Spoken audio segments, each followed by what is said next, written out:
ibadahmu itu membawa manfaat maksimum, ibadahmu akan sejati apabila bisa memantulkan cahaya ilahi. Untuk bisa ke sana, hatinya, jiwanya harus bersih. Sholatmu itu akan banyak manfaatnya kalau hatimu jernih, memantulkan mau dan maksudnya sholat yang sejati.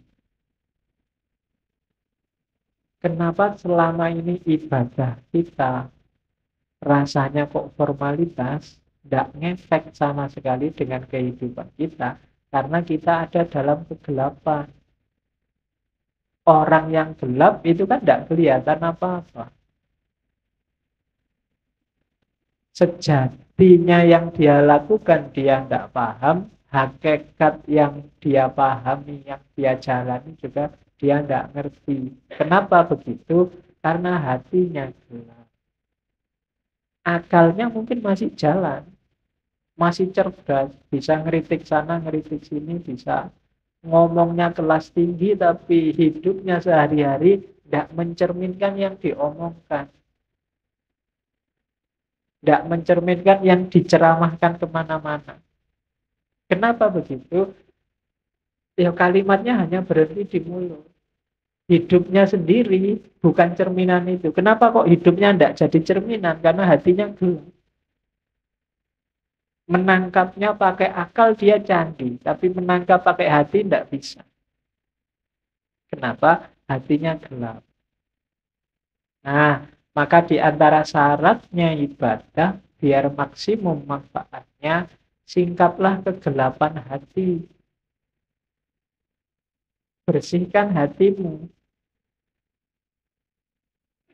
Kalau katanya Ghazali, kotorannya hati itu kayak satu titik kotor di kaca. Kalau masih awal-awal, segera kamu bersihkan, mudah. Tapi kalau kamu biarkan lama, apalagi terus ditambah kotoran lagi, tambah kotoran lagi, lama-lama gelap dan membersihkannya susah. Akhirnya yang gelap pun kamu anggap terang, karena kamu nggak pernah ngerti terang. Jadi yang jelek kelihatannya jadi bagus. Kenapa? Karena belum pernah lihat cahaya yang baik, cahaya kebaikan. Sehingga yang jelek inilah dianggap inilah yang bagus.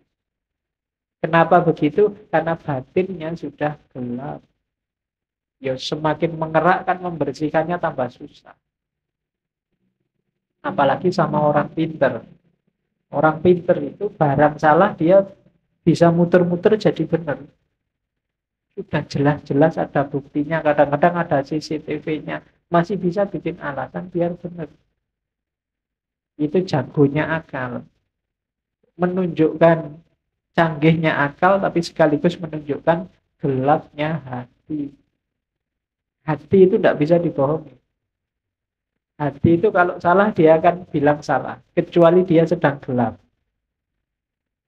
Kalau dia sedang gelap, ya dia tidak bisa melihat mana yang sejati. Nah, hati yang gelap itu terhijab oleh amal-amal buruk. Membersihkannya gimana? Ya agak susah memang, tapi katanya Syekh Abdul Qadir Jailani, ayo diupayakan. Yang pertama apa? Cari pengetahuan. Ilmunya harus banyak dulu. Ilmu apa? Ya, yang berhubungan dengan pembersihan batin tadi. Cari ilmunya dulu, jangan ngawur. Nanti membersihkan hati pakai paranormal. Membersihkan hati pakai apa? Tidak. Pengetahuan dulu, cari ilmunya dulu. Kalau sudah dapat ilmu, diamalkan ilmunya dengan usaha, dengan keberanian. Tidak ada gunanya ilmunya numpuk, ngaji sampai sesi 140 sekian, tapi tidak ada satupun yang diamalkan. Hidupmu tidak naik-naik kualitasnya. Ada pengetahuan, amalkan. Setelah itu, gunakan ilmumu untuk menaklukkan egomu. Tadi, menaklukkan dirimu. Dirimu harus ada di bawah kendali hati yang jernih, yang bercahaya. Akalmu jadikan pendukungnya. Akal ini bisa dibawa ke utara, bisa dibawa ke selatan. Akal ini pasukan yang paling kuat. Kalau kamu pakai mendukung kebaikan, ya dia kuat. Kamu pakai mendukung kejahatan, dia kuat juga. Anggota DPR itu orang pinter-pinter semua. Dan akalnya bisa kompak untuk mendukung sesuatu yang jadi ya wis kelihatan keliru. Tapi bisa dibikin argumen macam-macam seolah-olah benar. Itu akal. Sebentar lagi mungkin perang. Korea sama Amerika. Banyak yang tidak setuju perang. Antara yang setuju perang dan yang tidak setuju perang punya argumen semua. Masuk akal semua. Itu akal. Kemarin waktu pilkada Jakarta, yang pro Ahok pakai akalnya juga, yang anti Ahok pakai akalnya juga. Itu akal. Maka akal itu tergantung dia dibawa kemana. Yang bisa menemukan yang sejati itu hati, kolbu. Cuma kolbu yang bisa menangkap cahaya. Karena dia tidak mencari keluar, tapi memantulkan yang di dalam. Hanya saja syaratnya dia harus dalam kondisi jernih. Untuk menjernihkan prosesnya pengetahuan, kemudian diamalkan, untuk selanjutnya kuasai dirimu biar nggak dikuasai oleh ego. Ini rumusnya. Ini kalau diceramahkan gampang. Enteng dong, cuma ngomong aja kan enak. Menjalankannya yang berat. Dan nggak usah dianggap saya ngomong kayak gini terus, wah Pak Faiz berarti sudah gitu, wah lambemu. Ya, yo kalau ngomong gini ini rumusnya kan tetap usikum wa nafsi. Iyo, ngandani diriku sendiri juga. Kalau saya sudah bisa gini, aku jadi wali, nggak mau ngaji di sini. Terus fokusnya ibadah apa? Cinta ilahiyah. Cuma sebanyak apapun ibadah, kalau nggak sampai di terminal yang namanya cinta ilahi, itu biasanya cuma dapat capeknya. Untuk cinta ilahi apa? Rumusnya katanya, yo pelan-pelan, katanya si Abdul Qadir Jailani, yo nggak ujuk-ujuk kamu terus jadi wali, terus dapat karomah gitu, nggak bisa. Jadi pelan-pelan. Yang pertama apa? Diperangi dulu nafsu hewaninya.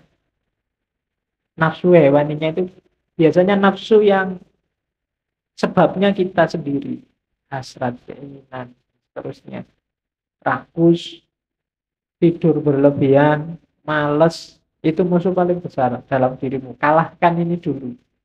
Kalau mengalahkan dirimu sendiri aja tidak bisa, jangan harap dapat cinta ilahiyah. Kalau ini sudah menang kamu dari dirimu sendiri, rakus, males, sudah menang. Jadi sudah hilang kualitas, baru kalahkan sifat sabu'iyah. Sabu'iyah itu sifat kebuasan. Biasanya keluar. Kalau itu tadi kan ke dalam. Marah, mencaci maki orang, bikin susah orang lain, ambisi menjatuhkan orang lain. Itu sifat hewan buas.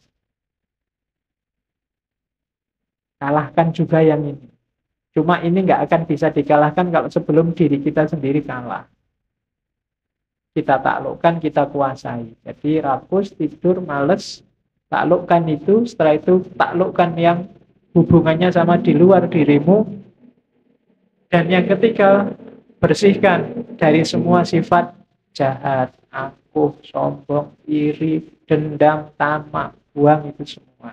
Baru setelah itu kita bisa bersih.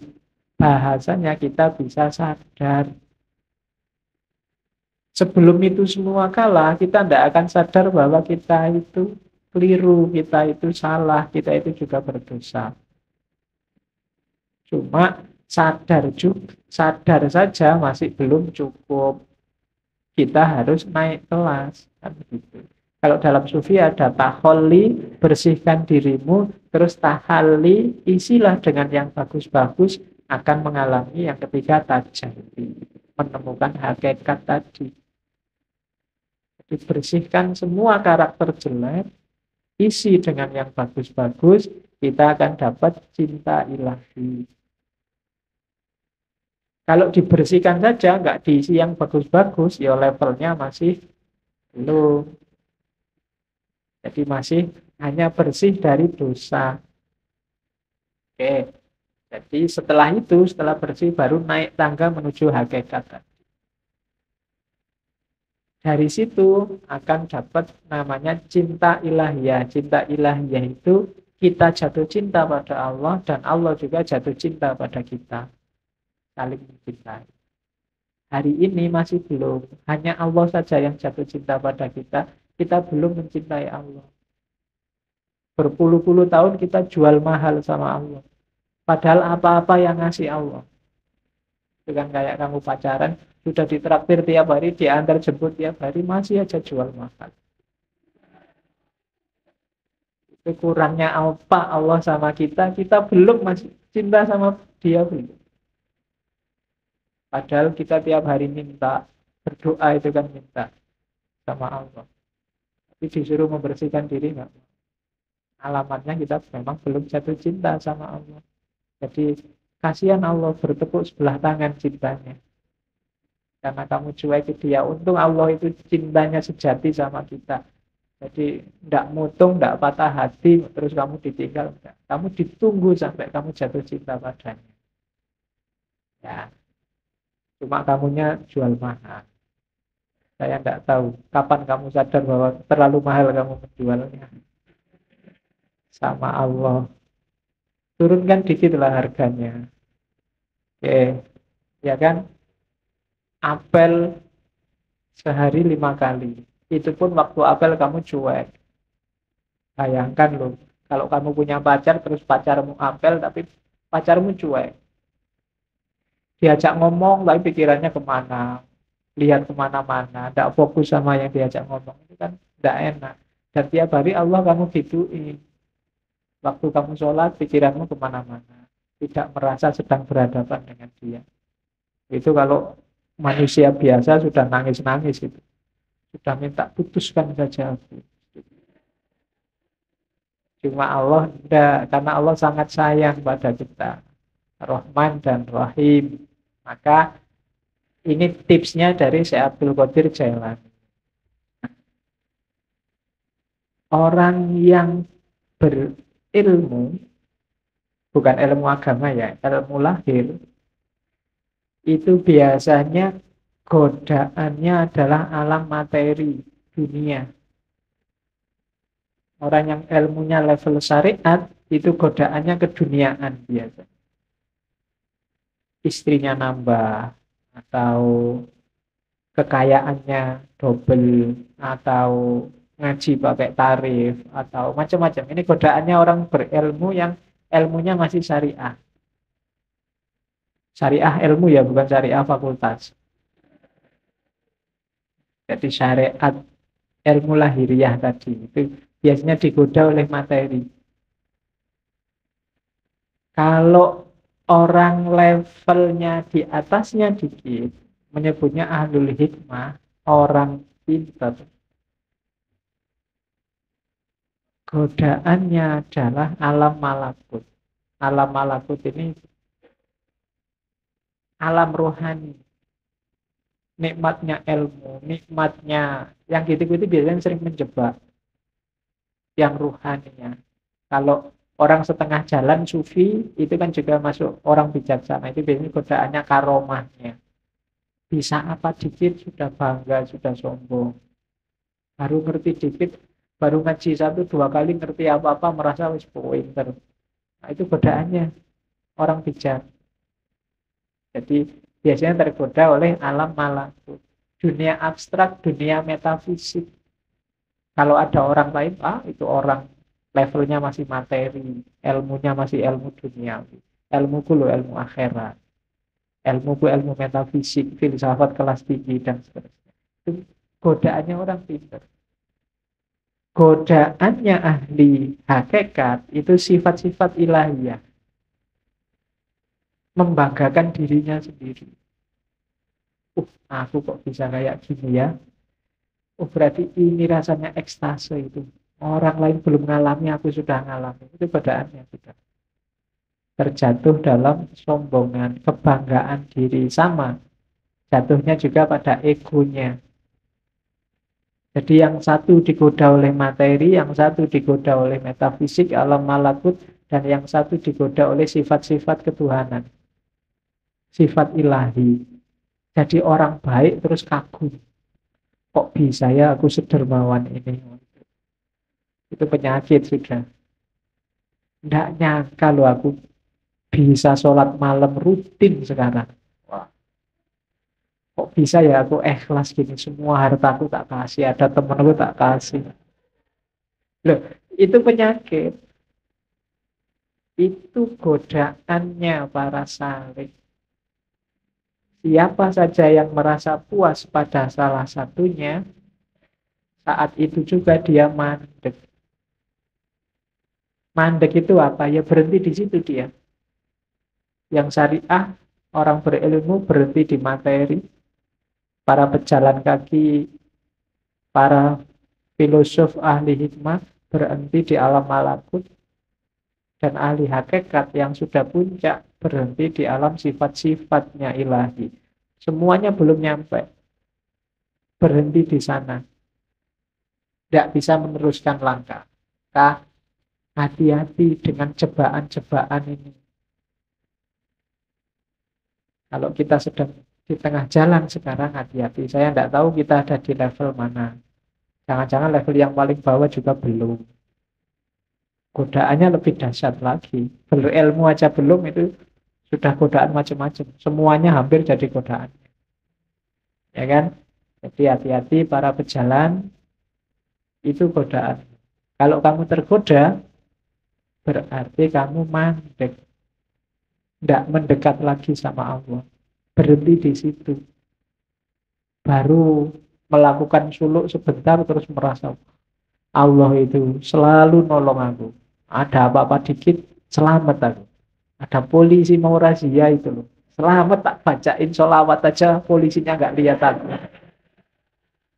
Ya kan? Sering kan kayak gitu kamu. Itu godaan, itu jebakan. Biasanya orang yang sudah merasa, wah Allah itu berarti masih sayang padaku, jadi aku selamat terus. Jadi dia mandek. Bandingkan dengan orang belum. Saya ragu-ragu ini, Allah sayang benar apa enggak ya padaku. Jangan-jangan aku selamat dari polisi ini ujian. Aku itu jelas-jelas salah loh. Kok sama Allah dibiarin nggak ada hukuman, nggak dicegat polisi. Nah, itu orang yang waspada. Ya biarkan toh ketangkep polisi malah bayar. Bayar itu kan punya uang. Kalau nggak punya uang kan ya sudah. Paling sidang. Sidang kan juga ada hukuman. Hukuman kan ya tergantung. Orang bayar itu kan kalau punya uang. Kalau nggak punya uang kan ya sudah nggak bisa bayar. Oke, paling utang. Nanti di penjara Pak. Makan gratis lumayan. Godaannya para pejalan. Wujudkan tasawuf untuk menggarap batinnya. Ini juga ada di Sirul Asror. Tasawuf itu apa? Tasawuf itu kan dari 4 huruf.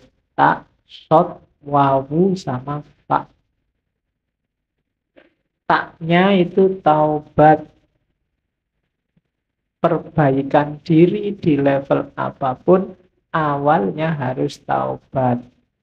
Taubat itu menyesali kesalahan yang lama, kemudian membangun diri dengan perbuatan-perbuatan yang baik. Itu taubat. Harus taubat dulu. Kalau merasa benar terus, orang yang selalu merasa benar, itu biasanya berat kalau disuruh taubat. Dia merasa sudah full, wis apik, wis bener, tidak mungkin salah. Berarti wong sudah merasa paling benar, ya tidak mungkin tobat. Katanya Syekh Abdul Qadir Jailani, levelnya pertama, mau melakukan apapun yang baik, syaratnya harus tobat. Bersihkan diri dulu. Karena ibaratnya kayak air. Kalau campur sama kotor, hasilnya mesti kotor. Entah airnya dulu apa kotorannya dulu. Seperti apapun situasinya, maka harus bersih.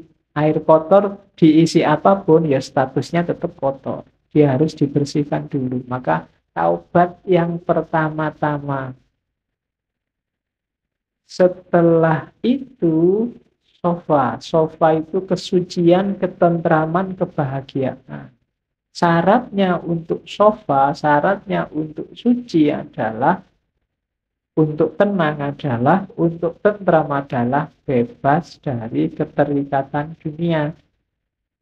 Yang bikin kamu hari ini cemas, sumpek, galau, tidak konsentrasi, tidak bisa jatuh cinta sama Allah, hidupmu tidak jelas ke utara ke selatan, pasti urusan dunia. Begitu dunia kamu letakkan di ranking bawah, hidupmu mungkin lebih santai, lebih tentram, lebih tenang. Cuma kenapa kok kamu gampang galau, gampang cemas hari ini? Kemungkinan besar dunia levelnya atas dalam hidup. Jadi yang kedua, sofa. Yang ketiga, kalau sudah taubat dan suci, sudah nggak terikat lagi oleh dunia, masuklah ke huruf wawu, walayah, kewalian. Walayah itu berarti orang yang 100% hidupnya berhubungan dengan Allah, mencintai dan dicintai Allah. Di antara cirinya, kayak istilah dalam Al-Quran itu, la khaufun alaihim walahum yahzanun. Tidak ada rasa takut, tidak ada rasa sedih. Siapapun yang ngaku wali, kok masih sering takut, takut miskin, takut kalah, takut jatuh, takut macam-macam, berarti dia bukan wali. Wali itu tidak takut apapun. Wong cuma dunia aja kok. Kalah tidak masalah, menang juga tidak kaget. Dia tidak takut apapun. Sukses, alhamdulillah, tidak sukses biasa. Nah, itu berarti stabil. Itu wali, walaya. Apalagi sedih, tidak ada yang bikin dia sedih. Segalanya sudah skenario dari Allah. Itu berarti orang semacam ini sudah memasuki walaya. Kalau sudah tobat, sofa, walaya, terakhir dia masuk ke fana. Fana itu, kalau tadi kan dunia nggak dianggap penting. Ketika masuk fana, bahkan dirinya sendiri juga tidak penting. Yang penting hanya Allah. Kalau ngomong itu representasi dari keinginan Allah. Kalau melakukan sesuatu itu bukan keinginannya, bukan keinginanku, tapi keinginan Allah. Meninggalkan sesuatu bukan mauku, tapi maunya Allah. Itu berarti orang sudah fana. Egonya sudah dibakar habis. Hanya Allah yang jadi fokusnya. Jadi siapapun yang cita-citanya jadi sufi, paling tidak ikuti huruf-huruf tasawuf. Tak, sod, wawu, dan fa. Taubat, sofa, suci, kemudian walayah, wilayah, masuklah dalam perlindungan Allah, wilayah, dan fana. Nah, itu ibadah harus membawa ke sini. Ibadah itu diawali dari taubat, dalam pelaksanaannya harus tenang, tentram, sofa, suci, tanpa motif apapun, lillahi ta'ala, nggak ada dunia yang ikut. Kemudian yang ketiga, wilayah, pasrah 100% pada Allah, baru mencapai fana. Itu batinnya ibadah harus ada ini. Banyak orang terjebak juga di sini, berlindung di balik takdir. Sudah takdirnya, Pak. Mbok sampean itu sekali-sekali lah sholat duha, sholat tahajud, nunggu hidayah, Pak. Kalau Allah belum ngasih hidayah, ya belum. Itu namanya berlindung di balik takdir. Wah, ya memang waktunya, Pak. Kok sampean nggak lulus-lulus, Mas? Sudah semester 14. Ayo, berarti takdirnya, Pak. Nah, itu berlindung di balik takdir.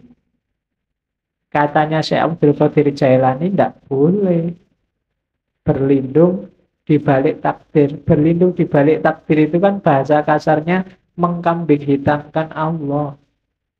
Seolah-olah Allah ingin kamu nggak lulus-lulus. Seolah-olah Allah ingin kamu males sholat. Seolah-olah Allah ingin kamu kacau hidupmu. Itu namanya berlindung di balik takdir. Sama-sama dapat takdir jelek, katanya Syekh Abdul Qadir Jailani. Coba lihat bedanya antara iblis sama Adam. Dua-duanya dapat takdir jelek. Yang satu dijadikan musuhnya manusia sampai hari kiamat, yang satu diturunkan derajatnya dari surga ke bumi. Kalau iblis, itu ceritanya Syekh Abdul Qadir Jailani. Waktu ditanya, kenapa sih kok nggak mau sujud pada Adam yang bikin Allah murka?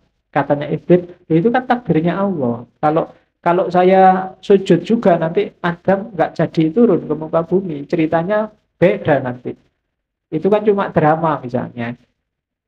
Nah, jawaban ini nggak bikin Allah nggak berkenan.